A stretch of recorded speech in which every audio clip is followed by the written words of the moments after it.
Living with grandfather. I am Raja. This is not my real name, but I like to be called Raja. It means king. I was young when my mother died.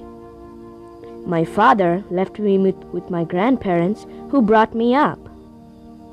My grandfather was tall and strong. He spoke in a loud voice. People respected him and came to him for advice and help.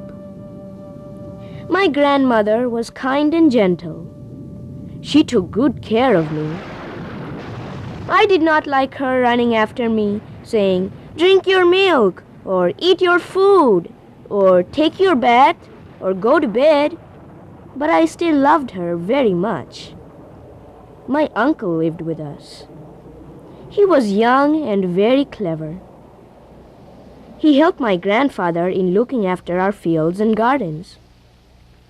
People liked him, and I too liked him very much. Whenever I was in trouble, Uncle would come to my help. I was sort of lonely. My grandfather did not like that I go out to play with other children. He believed that I would be spoiled if I did so. Other children did not like to come to our house because they were afraid of grandfather. But life with grandfather was not dull. I liked my home and the large garden all around it.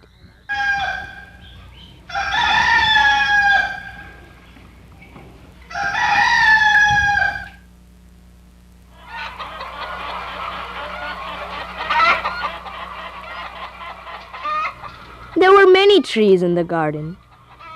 There were many birds, animals, butterflies, and honeybees. The tank had plenty of fish. Kingfishers, storks, and other water birds visited the tank. In the corner of the compound was a grove where trees, shrubs, and creepers grew wild. Jackals, mongooses, wild cats, and owls lived in the grove.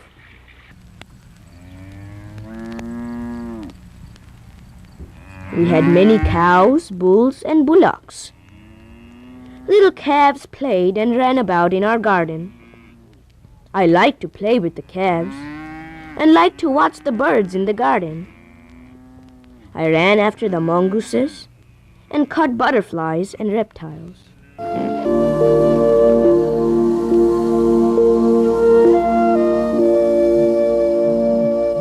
Snake bite. One day, I saw a small snake in our compound. When it saw me, it moved away quickly and hid itself in a coconut shell. I quietly went near and closed the mouth of the coconut shell with a stone. Then I took the shell and ran to grandmother. "Look, Grandma," I cried, "I have caught a snake." "Snake?" asked grandmother in alarm. She was shocked. She cried for help. Grandfather came running. When he learned that I had a snake in the shell, he snatched the shell and threw it away. The snake crawled away and disappeared behind some bushes. "Never go near a snake! They are dangerous!" Grandfather shouted. Later that evening, I was trying to catch a bee and it stung me on my finger. I ran to grandmother and told her to do something to stop the pain. My grandmother got panicked. She thought it must be a snake. She immediately called out to grandfather.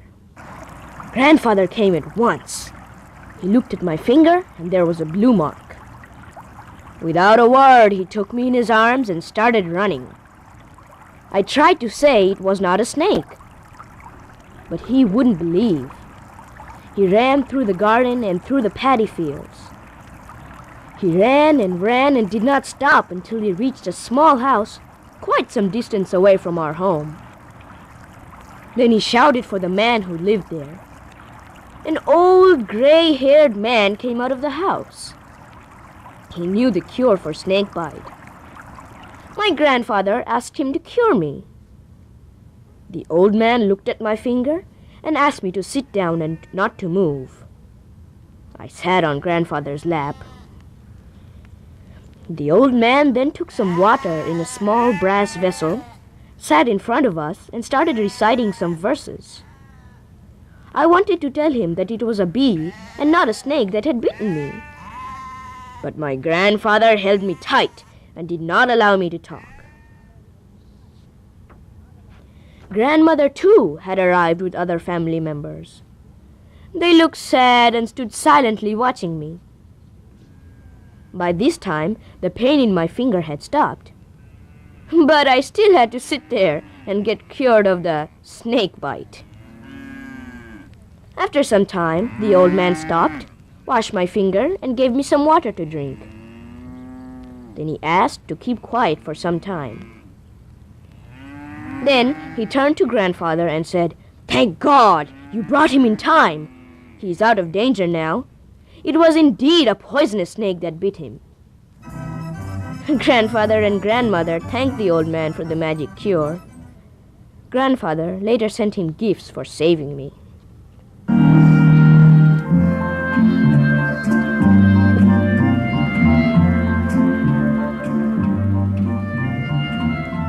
Rain making. It was evening after a heavy rain. My grandfather was picking up flowers under a sandalwood tree. The leaves of the tree were full of raindrops. I knew I could make rain if I shook the tree, and grandfather and I would get a good shower. I liked bathing in the rain, so I quietly went near the tree and shook it with all my strength. My grandfather was not quite ready for such a treat. He got furious. I knew he would catch me and beat me, so I ran. I ran, but he ran faster. He almost caught me when he stumbled and fell. I ran away to the paddy field and hid myself there. I heard grandfather shout that he would teach me a lesson when I come back home. I did not want to go home, as I feared grandfather until it was evening. It was getting dark and I was afraid of ghosts.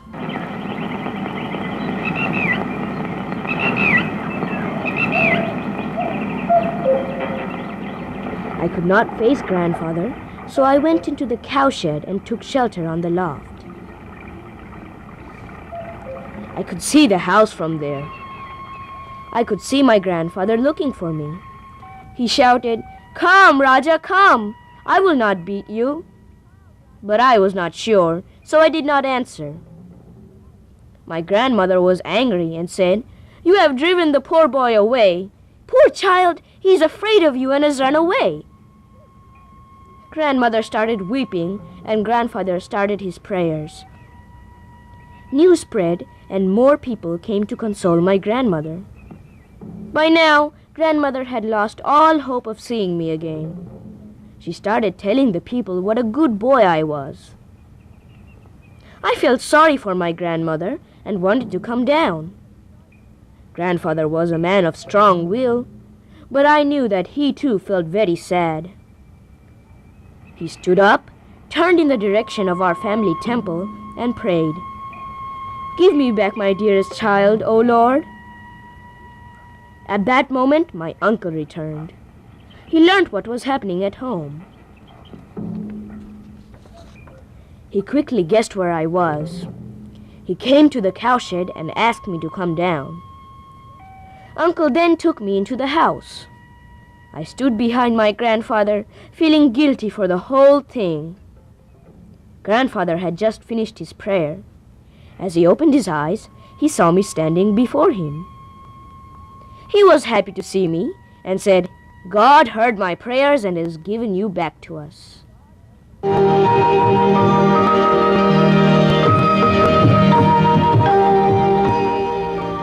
Gift from God. My grandfather was a very pious man. He visited the temples and made offerings to God. On Fridays, he made special arrangements for a puja for my benefit, so I had to go with him. I also liked to visit the temple. Other than the decoration of image, there was blowing of conches and the ringing of bells.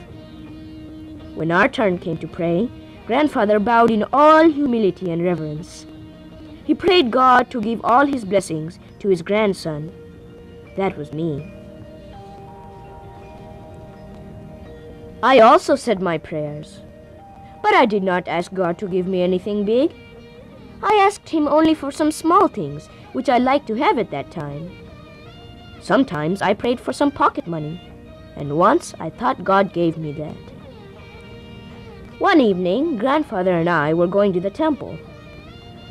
On our way, we had our bath in the temple tank. While leaving the tank, I noticed something bright lying in the sand.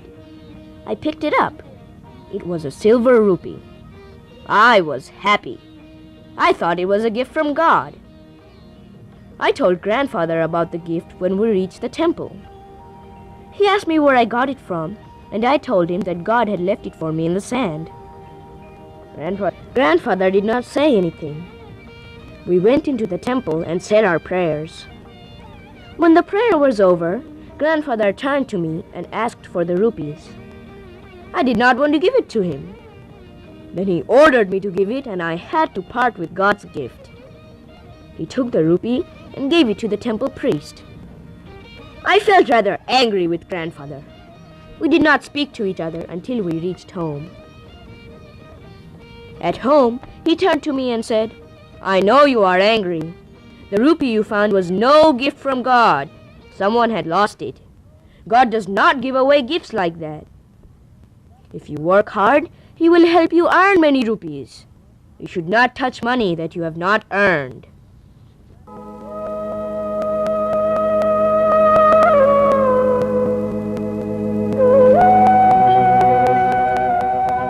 Chiruta's love.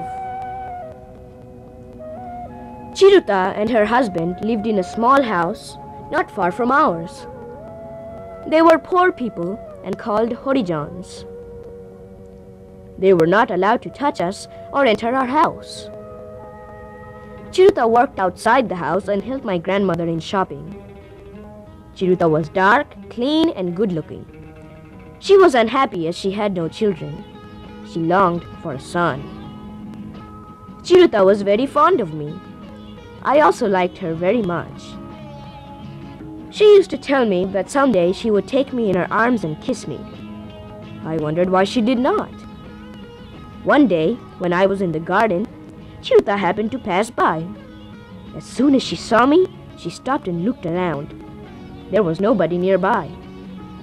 She came up to me, took me in her arms, hugged me, and kissed me on my cheek. Suddenly we heard a shout. It was Grandfather's voice. Chiruta was scared. She dropped me on the ground and ran. I saw Grandfather running after her with a big stick. He beat her once or twice before she could escape. Grandfather was very angry. He began to shout at Grandmother, "You are the root of all what happened. Chiruta took Raja in her arms and polluted the family." Grandmother replied, "What is there to shout about? Give Raja a bath and there the matter ends." Grandfather then caught hold of me and dragged me to the tank. We both had a dip in the water to wash away the sin of having been touched by a Harijan. I was sorry for poor Chiruta. She had done nothing wrong. I was happy when she took me and kissed me. Her love for me was that of a mother. The next morning, I told Uncle what had happened. I wanted to know how she was after the beating she got from Grandfather. Uncle asked me not to worry. Such bad things still exist in the world, but it is going away fast. I could not understand what he meant. A little later, Uncle came to me and asked me whether I would like to go out for a walk. I was happy to go with him. He visited some people, and while returning past Chiruta's house, Uncle called out to Chiruta and said, "Raja is here to meet you." Chiruta cried, "No, no, please don't come in. I will again be in trouble if you do so." "Please don't come in, you little darling," Chiruta begged me. "Go away before anyone sees you here." Then she started crying. "You go in, Raja," said Uncle. "Chiruta is unhappy.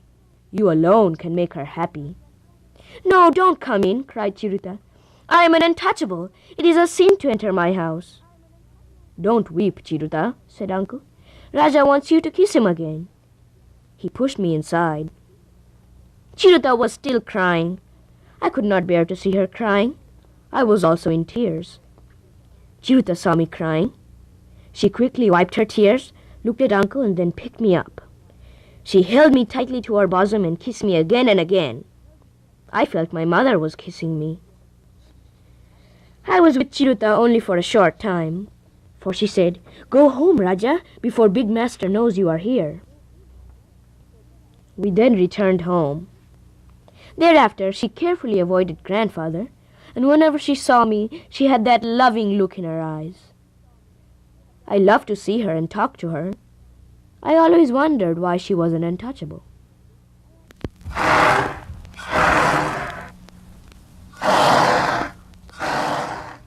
The Big Guest. Once we had a big guest at home. It was a young elephant. Her name was Lakshmi. She belonged to one of our rich relatives. His owner, our relative, wanted to keep her at our house for some days. Grandfather did not like the idea very much. It was costly to feed an elephant, even a young one. But my grandfather could not refuse the request of our relative. I was excited when I heard Lakshmi was coming. What would she like? I asked my grandmother. Grandmother said, "Elephants love sugarcane and keep some handy for her." One evening, Lakshmi arrived with her mahout, Kittu. Everybody in the house came out to welcome her. She was a beautiful young elephant. Kittu said, "She is young, only 8 years old, and is intelligent. She is also very loving and likes to play with people." I wanted to give her my sugarcane, but was afraid to go near Lakshmi. Kittu took me near Lakshmi, saying, "She loves children." Lakshmi ate sugarcane from my hand. Lakshmi was tied up to a tree in our courtyard. I sat there a long time watching her. I wanted to stay with Lakshmi through the night, but grandmother said, "Now you go to bed and watch the elephant in the morning." I woke up early next morning and came out. Lakshmi saw me and waved her trunk as if welcoming me. She wanted to come to me, but she was tied up. I went with Kittu to see Lakshmi taking a bath. She played in the water with Kittu and me. On our way back, Kittu gave me a ride on Lakshmi. I was thrilled. When we reached home, grandfather, grandmother, and all others were waiting outside to see me riding an elephant. Kittu said, "Lakshmi likes ripe bananas." We had plenty of bananas in the house, but the ripe ones were kept in the cellar. Only grandfather could take the ripe bananas out and distribute them, no one else. As soon as grandfather was out, I quietly went to the cellar and took half of a huge bunch of ripe bananas. I took the bananas to Lakshmi. She ate them with great relish. When grandfather returned, he noticed that some bananas were missing. When he found out that I took it without his permission, he took a long cane and called me. I knew he wanted to beat me. I ran, and grandfather ran after me. Lakshmi was not chained to the tree at that time. She saw me running and grandfather chasing me. She immediately came to my help. She rushed towards grandfather with a wild cry. Grandfather was very frightened. He turned back, ran into the house, and bolted the door. I went to Lakshmi and patted her. After a while, grandfather came out, holding in his hand the other half of the banana bunch. He asked me to take it and give it to the elephant. I did so, and both grandfather and Lakshmi were happy. Lakshmi stayed with us for 15 days. I felt sorry when she left.